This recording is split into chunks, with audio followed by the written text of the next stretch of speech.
Good afternoon, everybody. Um, for those who don't know me, I'm Mayowa, and today I'll be talking about Lagos, Nigeria. All right, so we start. So I want to start with like a little trivia, and I guess the answer to my first question has already been given in the last presentation, so I won't bother to ask that anymore. So, but okay, so the population of Africa is 1,000. Okay, not 1,200, but 1.2 billion people live on the continent of Africa. So that's quite a number, about one-fourth or thereabouts of the population of the world live in Africa. Um, the other question is, how many languages are spoken in Nigeria? And does anybody want to guess? Yes? C, 256. 256. Not correct. So we have over 500 different languages in Nigeria. And and yes, I was surprised when I saw that. Okay, so Nigeria, I will talk about Lagos, but before I start on Lagos, I'll just say a little bit about Nigeria. It's in West Africa, just right there. Yeah. And in terms of size, it's just a little bit more than the size of Texas, about 1.5 times the size of Texas. And the climate, the weather is pretty much like Texas. We have 2 seasons, a dry season, a hot season, and a wet season. During our wet seasons, it rains a lot, lots of thunderstorms. Somebody was talking about hailstones. We see that quite frequently. And in the northern part, it's a little bit closer to the Sahara Desert, so it's drier over there. The dry season lasts a lot longer. In Nigeria alone, we have 200 million people, which is about 1/6 or 1/6 of the entire population of Africa. 250 ethnic groups and 500 languages, like I said. The interesting part about Nigeria is that most people officially identify as either Christian or Muslim. Although in the southern part, we see people who identify as either Christians or Muslims still consulting with all these other older traditional religions and witch doctors and stuff like that. But the trend is reducing. So about Lagos. Lagos is both a state and a city. It's in the southwestern part of Nigeria, and it's this tiny little state at this corner of the map of Nigeria. The reason why Lagos is so popular is because it used to be the capital of Nigeria. Under the colonial rule, it was established as the Federal Capital Territory, and it continued on after Nigeria got independent in 1960. It's the main port city. If you're sending some goods to Nigeria, it will most likely pass through Lagos. It has all the big companies established there. Many companies from even Texas have their headquarters for Nigeria in Lagos. Companies like Mobile, Chevron, banks, manufacturing industries have their headquarters in Lagos. And the GDP of Lagos is 10% of the entire country. And recently it's been attracting so many people from even all the other states. Young people like me would leave wherever states they might be in and move towards the big cities. And Lagos is actually the biggest. In Africa, I think Lagos is the largest. We have, okay, so thank God I didn't say the number, but I have a couple of trivia questions here. So what do you think is the population of Lagos? Any guess? C. No. A. No. Did you say B? Okay, that's right. You get a prize for that. Okay, so we have 21 million people living in that small, tiny red area of Lagos. And it was, okay, so the second question, before I jump into that too, who do you think discovered Lagos? Was it the English, the Spanish, or the French, or the Portuguese? Yes. English. No, that's not correct. Somebody said Portuguese? Yeah, that's right. So in Nigeria, there had been lots of strong kingdoms and empires. In the north, we had the Hausas and the Fulanis, the Kanaris. We had the Benins in the south. We had the Igbos. And in the southwest, we had the Yorubas. And Lagos was mostly inhabited by the Yorubas until the 15th century, when the first set of Portuguese ships came in. And I'll talk a little bit more about that later on.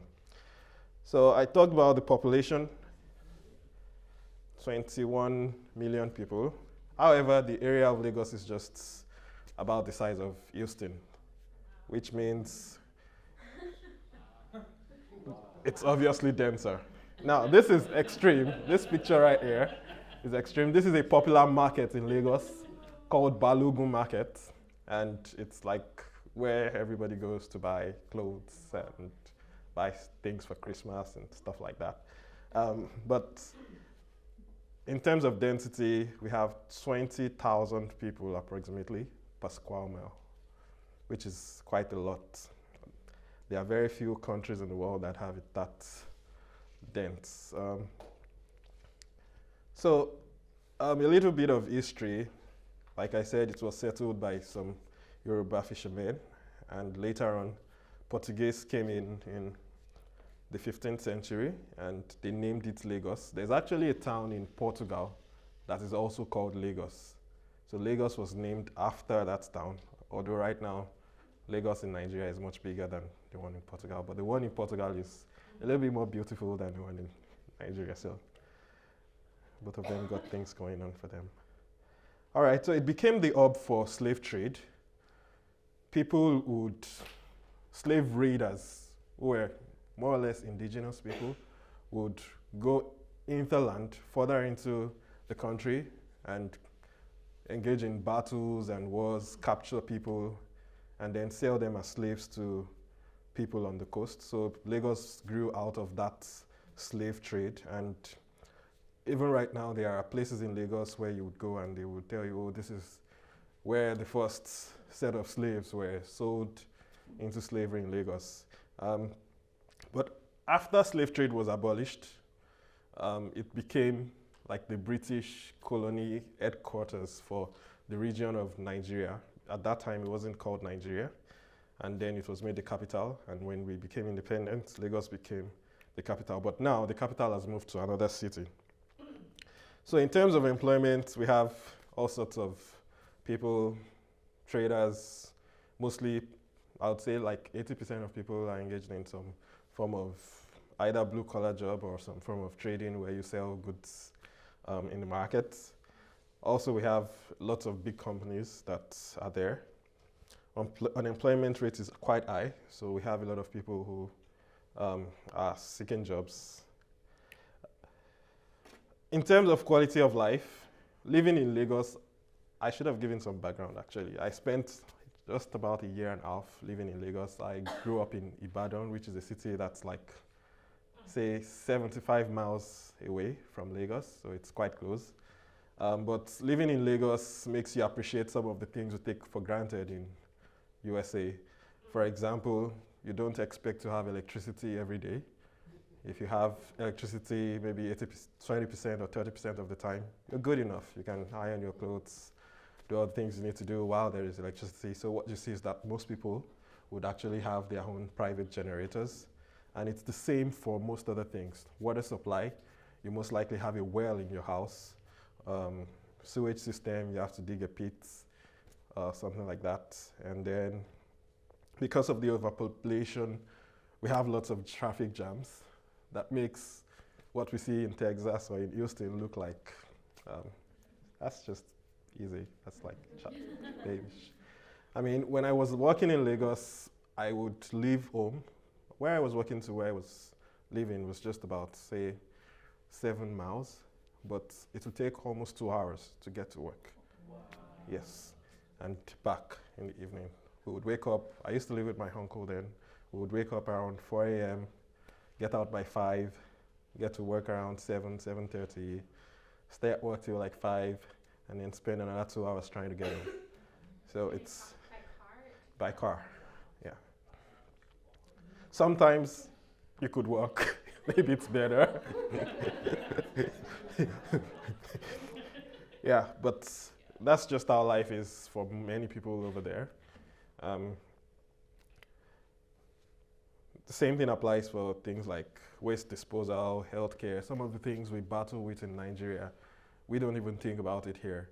Things like malaria or cholera or dysentery. These are things that all you just need is maybe some drug or some immunization and it goes away, but it's still a big problem. In terms of people who live in Lagos, we really like good food. And I put a picture here of what I've called No, you're fine. I'm not charging the stage. Okay. I'm not sure why it's doing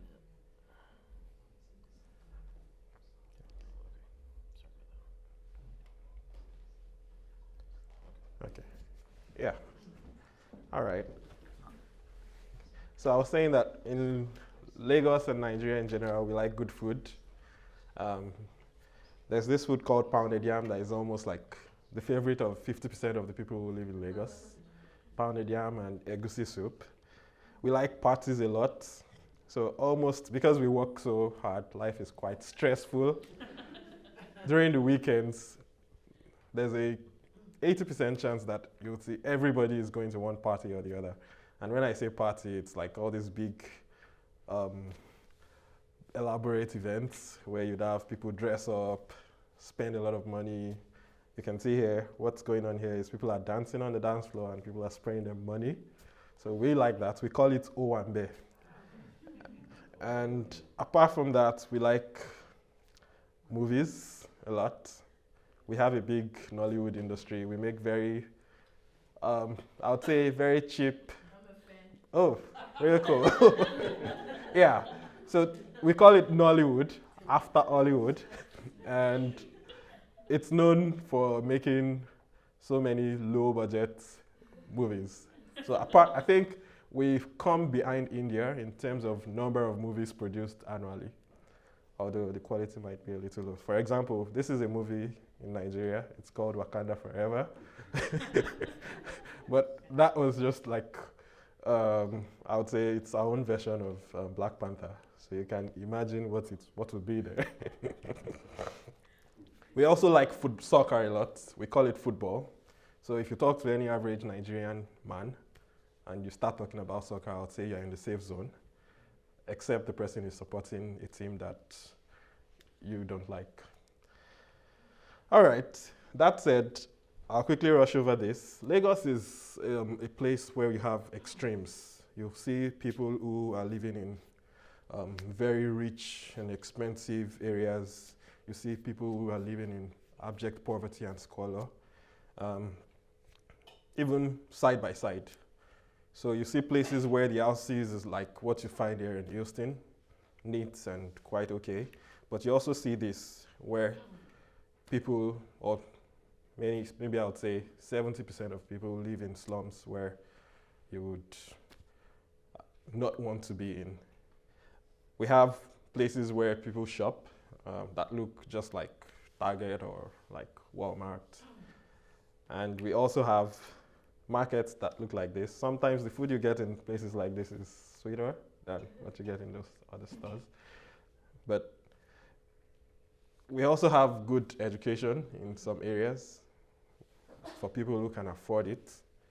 And we have people who are struggling just to go to school. This is a class where students are sitting on the floor. So in short, it's like almost every other big city in Africa where you would find some very, very rich people, so a little bit of the middle class, and a lot of poor people. When it comes to Christianity in Lagos, just some background. You remember I said that Lagos was found by the Portuguese. It was first discovered by the Portuguese. They were Christians, but mostly they focused on slave trade, so they couldn't evangelize along with their slave business. So, but by the time slavery was abolished in 1833, some of the rescue slaves that were on the way to the West Indies, Brazil, Portugal, Brazil and some other areas there, some of them were rescued and returned back to, I think, Freetown in Liberia, and then some then came back to Lagos. So they were the ones that actually brought in Christianity into Lagos, and the most renowned of them is this man here. His name is Bishop Ajayi Crowther. Oh, sorry, yeah. So he worked with the Oh, I think I should have gone way past this. Something is going on.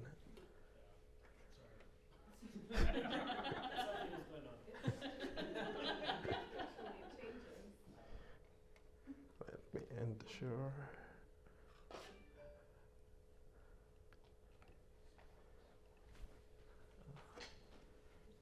Okay. So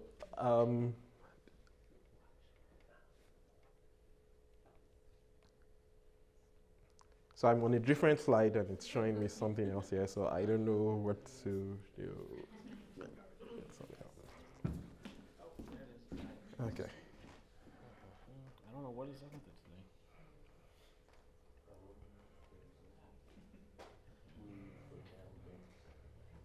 Okay, so I'll just do that next time. Yeah, 5 minutes, yeah. So, all right, so I'll be rounding off soon. So, like I said, it was mostly returned slaves that brought in Christianity, and then they got support from the white missionaries. There's this name I want to just emphasize. His name is this man here. His name is Thomas Jefferson Bowen, and he's one of the first Baptist missionaries that actually came to Nigeria in 1850, and he helped establish a lot of mission stations. So today we have a university in Nigeria in his honor. So he's a big name back there. So interestingly, I'll just give you the answer to this because of time.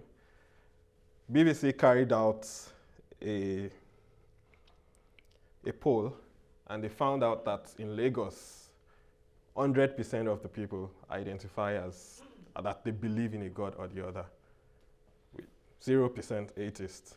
However, we have like almost even distribution of Christians and Muslims, which means there's lots of opportunities for evangelism, especially if you know how to preach to Muslims.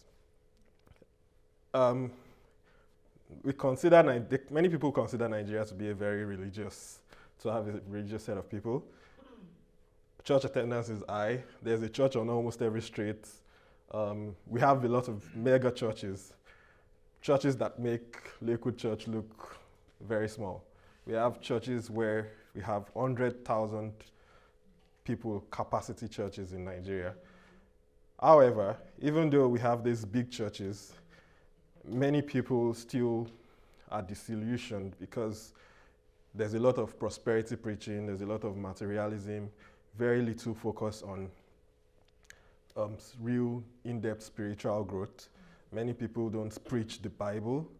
Some people infuse their traditional religions into Christianity and preach that. So many people my age are asking questions that is it just about, oh, I want to go to church and pray so that I can make money, or I want to draw near to God and show love to the people around me. So those are the areas that I think we need to improve on in Nigeria.